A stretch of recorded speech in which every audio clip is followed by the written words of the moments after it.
Agora eu quero ver, meu irmão. Ah, eu também, viu? A gente tá perdido aqui desde de manhã. E olha lá, ó. Olha em volta. Tá escurecendo. Olha, Gil. Aí eu quero ver a gente sair dessa. Eu normalmente diria pra você, não fica preocupado. Normalmente eu diria, porque hoje nem a bússola tá nos ajudando, viu? Por quê? Eu trouxe, mas não adiantou nada. Acho que ela tá com defeito, porque a agulha fica virada pro mesmo lado o tempo todo, rapaz. Que defeito, Vicente? Não é defeito, não. Olha, a agulha da bússola sempre fica posicionada para o norte. Porque a partir daí é que você se orienta em outras direções, Mas entendeu? como? Agora, isso quando a gente tem um mapa. Ah, quando tem um mapa. A gente não trouxe o mapa, Certo, então... aí não adianta nada. Exatamente. Agora, por que fica sempre apontando pro norte, hein? Olha, porque, olha, a agulha da bússola é um ímã. Que é sempre atraído, tá? Pelo polo sul magnético da Terra, que fica perto do polo norte geográfico. É mesmo? Eu estava lendo outro dia num livro que o nosso planeta é uma espécie de um grande ímã. E nesse capítulo falava o seguinte, que tudo isso faz parte do eletromagnetismo, que é o tema da nossa teleaula de hoje. Eletromagnetismo. Você vai aprender como os homens descobriram as propriedades dos ímãs e passaram a usá-las para se orientar. Vai ver também o que é um campo magnético e vai entender o que acontece com os corpos que sofrem a ação desses campos. E aí, ficou interessado? Então se segura que a teleaula está começando hoje com mais atrações do que nunca. Enquanto isso, a gente vai montar acampamento por aqui porque eu não aguento mais andar. Vamos lá, ô Gil? Vamos, peraí. Achar um lugar pra barraca aí. Acho que ali, ó, tá vendo?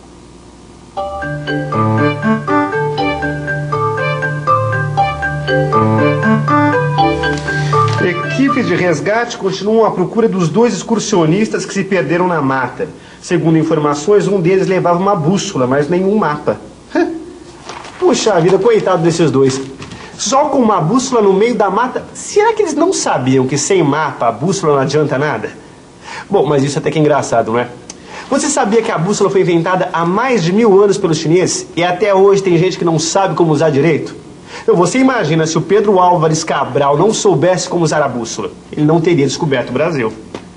As grandes descobertas do século XVI, e o Brasil está aí no meio, só foram possíveis porque os navegadores contavam com um aparelhinho que eu tenho certeza que todo mundo já ouviu falar. A bússola. Além, é claro, dos mapas. E olha que os mapas deles eram imprecisos.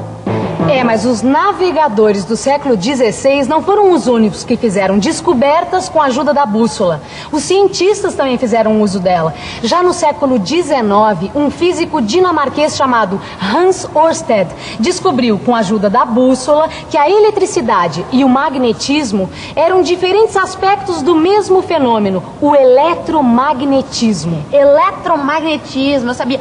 Tudo começou com a bússola, não foi? Não, Rosinha, a bússola veio depois. Tudo começou, na verdade, com a descoberta de uma pedra chamada magnetita, como essa aqui, ó. É uma pedra que atrai pedaços de ferro. Olha, se não fosse a descoberta das propriedades dessa pedra, até hoje nós não teríamos a bússola. Quer dizer, a magnetita é um ímã natural. Exatamente, Rosinha. Olha, a partir da descoberta das características da magnetita, os homens passaram a utilizar o magnetismo. E aí, logo depois, veio a bússola. A bússola é um importante instrumento que nos mostra a ação dos campos magnéticos. Isso mesmo, Rosinha. Observa o que acontece quando eu passo essa magnetita ao redor dessa bússola. Olha só. Ela nos mostra que o ímã cria um campo magnético que altera o espaço à sua volta. Gil.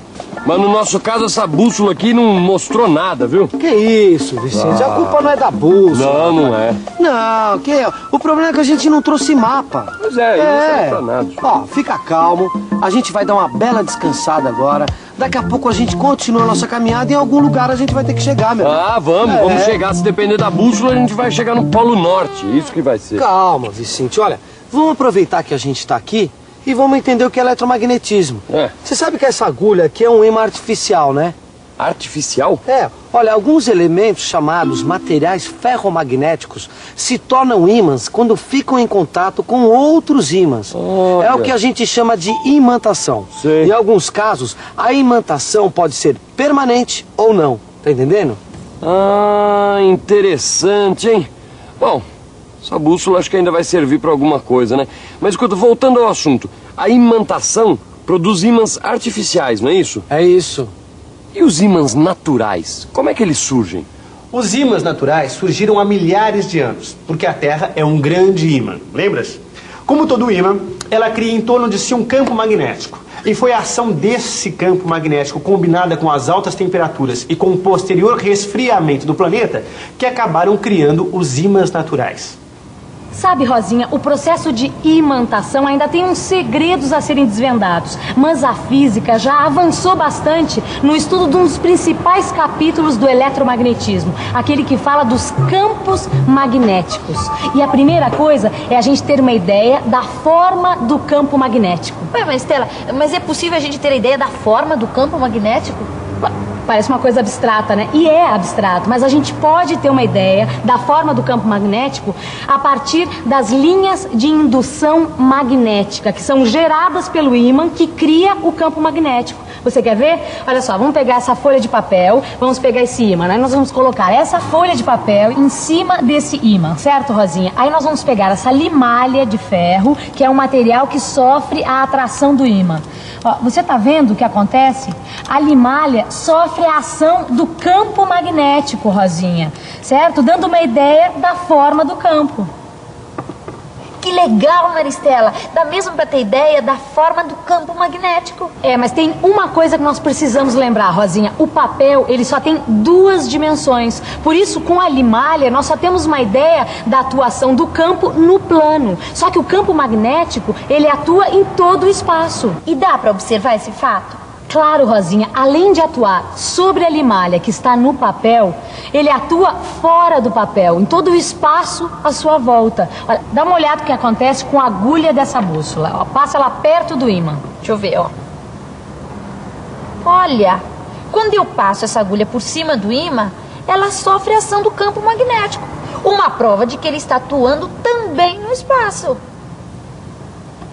Você já tem uma ideia da configuração de um campo magnético. Mas para entender mesmo o que é esse negócio, você precisa saber interpretar matematicamente os campos magnéticos.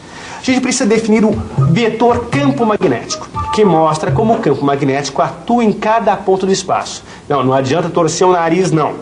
A física se preocupa em observar as relações entre os elementos do universo. E o melhor jeito de mostrar como essas relações acontecem é através da matemática. Se segura aí. Eu aposto que você vai entender tudinho. E depois, você já sabe, tire as suas dúvidas, aprofunde seus conhecimentos no seu livro. Ele é fundamental para você captar tudo sobre eletromagnetismo. É, Gil, nós estamos num mato sem cachorro, viu? Vamos ver se pelo menos a gente consegue encontrar um caminho dentro do eletromagnetismo, né? Você sabe que eu sei um jeito de achar a definição matemática do vetor campo magnético? É mesmo? É. Olha, é só a gente imaginar uma interação entre o campo magnético e uma carga elétrica em movimento. Vamos supor que uma carga elétrica Q entre num campo magnético com uma velocidade V. Sobre essa carga vai aparecer uma força F, perpendicular à direção da velocidade e do vetor campo magnético B. Com os valores de Q, F e V e o ângulo θ, temos um módulo do campo magnético, definido por essa expressão. B é igual a F sobre Q vezes V vezes seno de θ.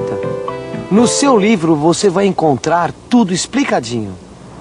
O primeiro passo para a gente entender essa interação entre campo magnético e cargas elétricas em movimento é supor que as linhas do campo magnético numa determinada região do espaço sejam paralelas e horizontais. Existe uma experiência que vai nos ajudar a visualizar o que acontece com cargas elétricas dentro do campo magnético. Olha só, no seu livro de estudos você vai encontrar mais detalhes sobre essa relação.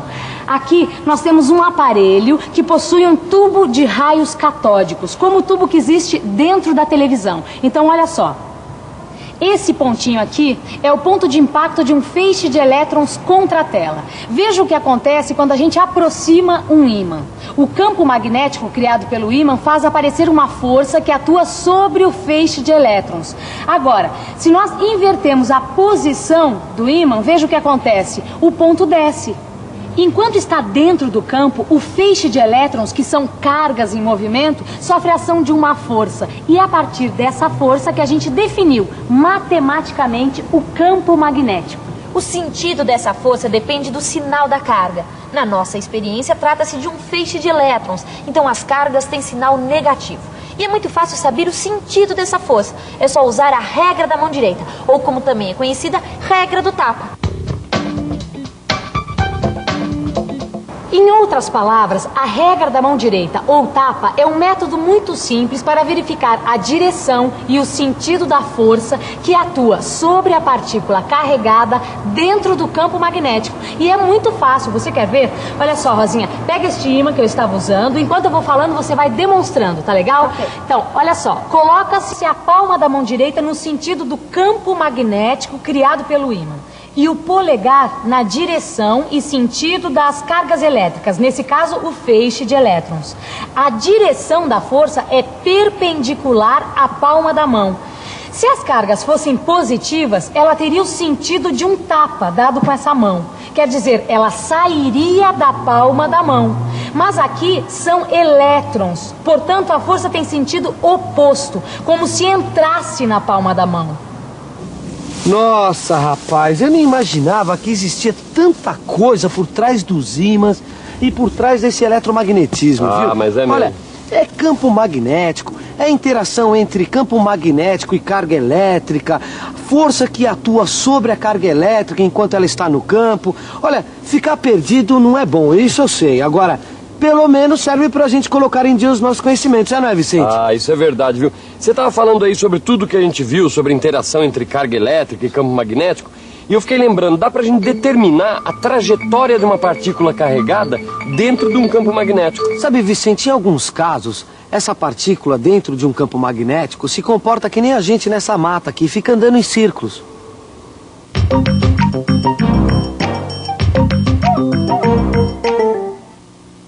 Quando uma carga é lançada em direção perpendicular a um campo magnético, a ação da força F será também perpendicular à velocidade v. O resultado dessa associação é uma força centrípeta que faz com que a partícula execute um movimento circular uniforme. E lembre-se, nós estamos estudando a trajetória de uma partícula carregada num campo magnético uniforme. Essa partícula, portanto, descreve uma circunferência dentro do campo magnético. Bom, agora você deve estar se perguntando, e eu com isso? Para que a gente tem que estudar a trajetória das partículas nos campos magnéticos? Tá bom, então eu explico. Foi através desses estudos que os físicos começaram a entender melhor algumas estruturinhas minúsculas dentro do átomo, chamadas partículas elementares. Tá certo? Hoje em dia, essas partículas são consideradas as menores porções da matéria. E o estudo dela está ajudando muito a desvendar alguns mistérios nas relações entre os elementos do universo. Tá certo. Agora, nas próximas teleaulas, você ainda vai topar com isso. Tá certo? É só esperar. Tá certo, Vamos Gil. descansar um pouquinho? Não. Vamos embora que a gente tem que achar a saída desse mato. Não, mas vamos embora. Enquanto isso, vocês vão pra revisão. E atenção, se liga aí que é hora da revisão.